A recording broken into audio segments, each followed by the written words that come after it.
باقی ساری کہانیاں بناتے رہتے ہو، قلم دوات مانگی اور حضرت عمر نے کہا، حضرت عمر سے مانگی اور حضرت عمر نے انکار کر دیا، وہ ساری کہانیاں بناتے ہو۔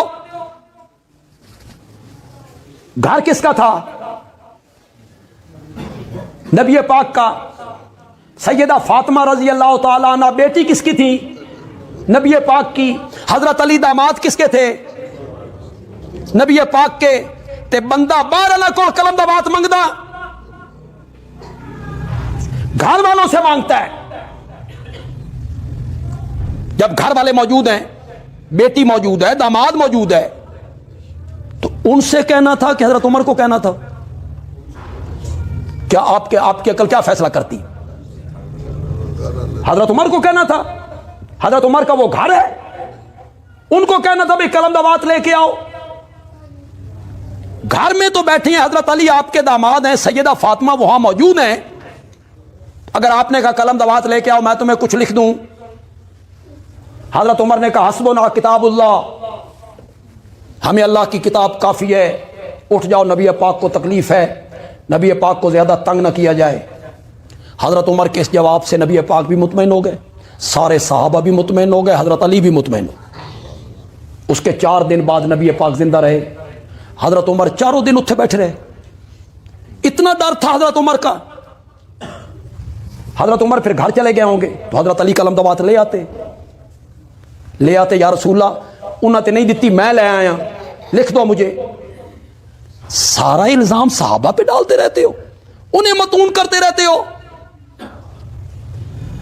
حضرت علی سمیت سارے صحابہ حضرت عمر کے جواب پہ کیا ہو گئے؟ مطمئن ہو گئے۔ کیوں؟ میرے آقا نے فرمایا میں تمہیں کچھ ایسی تحریر لکھ دوں جس کے بعد تم کبھی گمراہ نہیں ہوو گے، کبھی گمراہ نہیں ہوو گے۔ بولو، الیوم اکملت لکم دینکم نازل ہو چکی تھی کہ نہیں ہو چکی تھی؟ دین تو مکمل ہو گیا تھا۔ میرے آقا 3 مہینے پہلے حجۃ الوداع میں کہہ چکے تھے میں تم میں 2 چیزیں چھوڑ کے جا رہا ہوں، اگر ان کو مضبوطی سے پکڑے رکھو گے تو تم کبھی گمراہ نہیں ہوو گے۔ وہ تو وہاں کہہ چکے تھے، ایک اللہ کی کتاب چھوڑ کے جا رہا ہوں، ایک اپنی سنت چھوڑ کے جا رہا ہوں، اس کو مضبوط پکڑے رکھو تم کبھی گمراہ نہیں ہوو گے۔ اوپر سے آواز آئی الیوم اکملت لکم دینکم۔ آج نبی پاک صحابہ کا امتحان لینا چاہتے تھے۔ انہوں او خطبہ میرا یاد ہے، وہ جو میں نے حجۃ الوداع میں خطبہ دیا تھا کہ میں تمہیں 2 چیزیں چھوڑ کے جا رہا ہوں، مضبوطی سے پکڑے رکھو گے تو کبھی گمراہ نہیں ہوو گے۔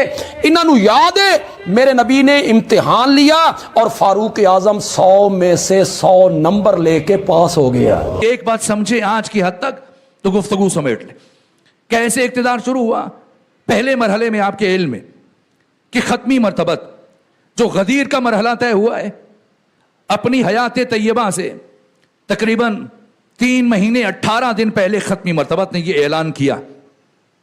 3 مہینے 18 دن پہلے آپ کو یہ حکم ہوا اور پھر آپ نے غدیر میں اعلان کیا، اور اعلان غدیر ناقابل فراموش ہے، اب اس کے بیان کا وقت نہیں۔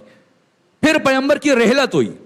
میں نے ایام فاطمیہ میں آپ کی خدمت میں عرض کیا تھا کہ پیغمبر نے اپنی بیماری کے 4 دنوں میں 4 کام کیے، ان میں سے ایک کاغذ و قلم طلب کیا، اور پھر کاغذ و قلم نہیں دیا گیا، لیکن پیغمبر نے اصرار نہیں کیا۔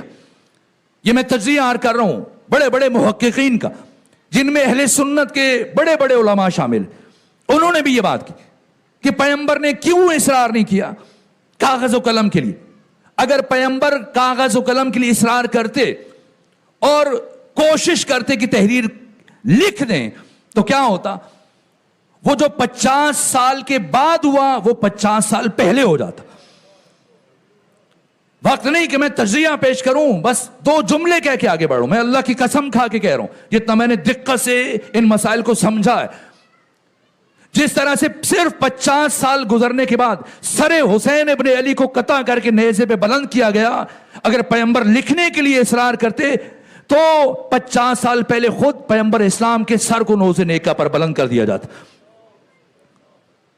اور 50 سال گزرنے کے بعد جس طرح سے پیغمبر اسلام کی بیٹی، آپ کی نواسی ثانی زہرا زینب کبریٰ، آپ کے سر سے ردا کو چھینا گیا، اور آپ کے ہاتھوں میں رسن پہنا کر آپ کو کوچو دربار میں لے کے جایا گیا، 50 سال پہلے یہی کام آپ کی بیٹی فاطمہ زہرا کے ساتھ ہو جاتا، اس لیے توقف کیا۔ اور اب سمجھ، پہلا دفاع یہ ہے کہ جب رسول نے کہا تھا کہ مجھے کاغذ قلم دو، تو اس وقت صحابی کا انکار کرنا اس بات کی دلیل ہے کیونکہ رسول امتحان کی وجہ سے مانگ رہے تھے، امتحاناً مانگ رہے تھے، کیونکہ الیوم اکملت لکم دینکم کے بعد دین کامل ہو گیا تھا، کسی مزید فرمان کی ضرورت نہیں تھی۔ تو نبی صحابہ کا امتحان لینا چاہتے تھے کہ دیکھوں کہ میں ان سے کاغذ قلم مانگوں تو یہ مجھے دیتے ہیں، اگر یہ مجھے دیں گے تو پھر مجھے پتہ چل جائے گا کہ جب اللہ نے کہہ دیا ہے کہ دین کامل ہو گیا تو پھر یہ کسی اور نئی چیز کو کیوں لکھوا رہے ہیں۔ تو لہٰذا رسول صحابہ کا امتحان لے رہے تھے، تو صحابہ اپنے امتحان میں کامیاب ہو گئے، انہوں نے کاغذ قلم نہیں دیا۔ یہ پہلی طویل ہے۔ جامع الازہر مصر سے شروع کروں گا اور مرزا محمد علی انجینئر تک آ جاؤں گا جنہوں نے اس حدیث کو دفاع کرنے کی کوشش کی۔ دوسری طویل بیان کی، انہوں نے کہا دوسری وجہ یہ کہ حضرت عمر ابن خطاب سمجھ گئے تھے، ان کی دور اندیشی تھی کہ رسول اللہ کہیں کچھ ایسا نہ لکھ دیں جو بعد میں امت اس پر عمل نہ کر سکے اور گناہگار ہو جائے۔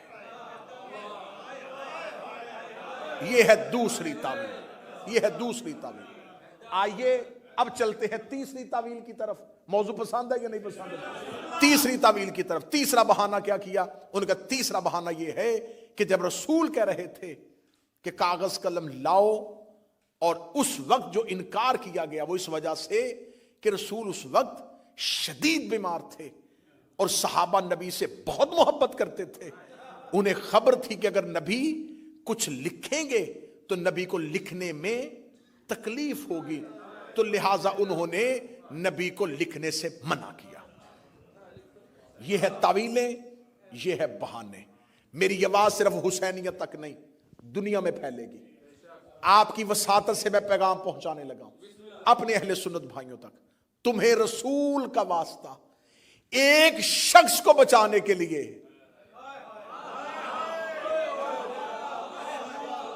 صرف ایک پرسنالٹی کو بچانے کے لیے، ایک ذات کو بچانے کے لیے، اسلام کے ساتھ اتنا گھرونا مذاق نہ کرو، حقیقت کا سامنا کرو، حقیقت کو آنکھوں میں آنکھیں ڈال کے قبول کرو۔ اب تم نے 4 طویلیں کی جو تمہارے جامع الازہر مصر سے شروع ہوئی اور جہلم میں بیٹھے ہوئے مرزا محمد علی تک، اس نے یہی طویلیں پیش کی، یہی وجہ تھی، اس کے علاوہ کوئی وجہ نہیں تھی۔ آؤ ایک ایک طویل پہ بات کرتے ہیں۔ پہلی طویل، تم نے کہا کہ رسول نے امتحاناً کہا تھا۔ جب رسول نے امتحاناً کہا تھا تو جب صحابہ امتحان میں کامیاب ہو گئے تو رسول نے بجائے مبارک دینے کے حجرے سے کیوں نکالا؟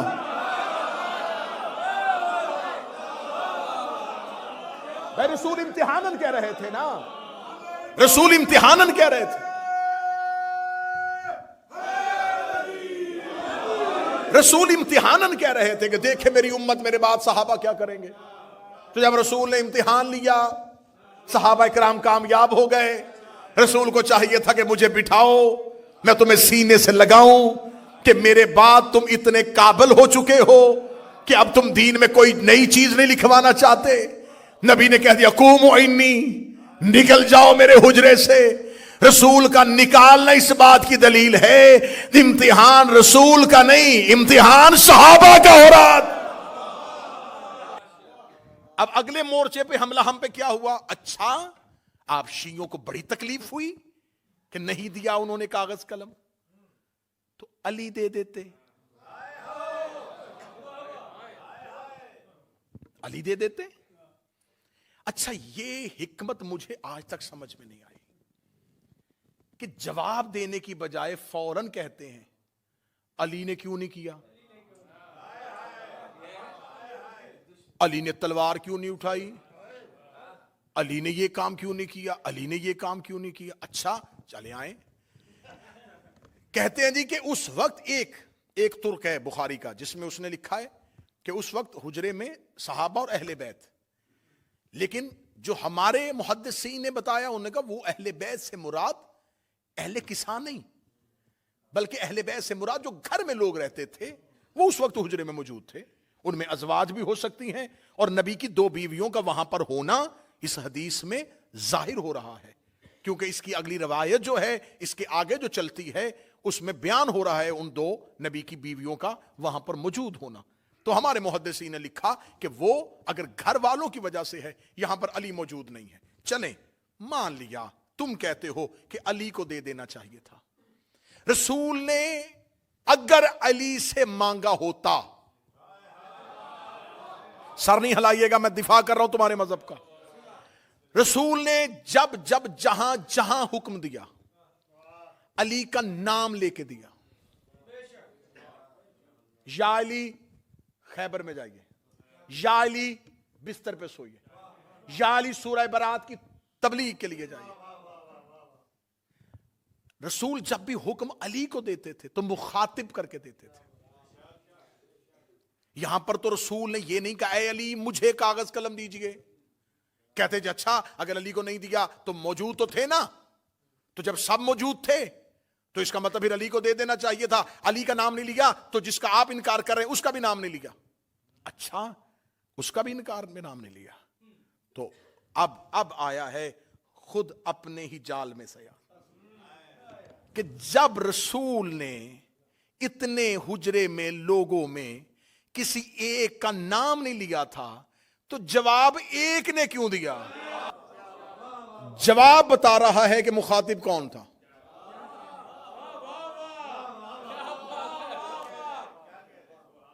تو انہوں نے تو بول کے خود ثابت کر دیا.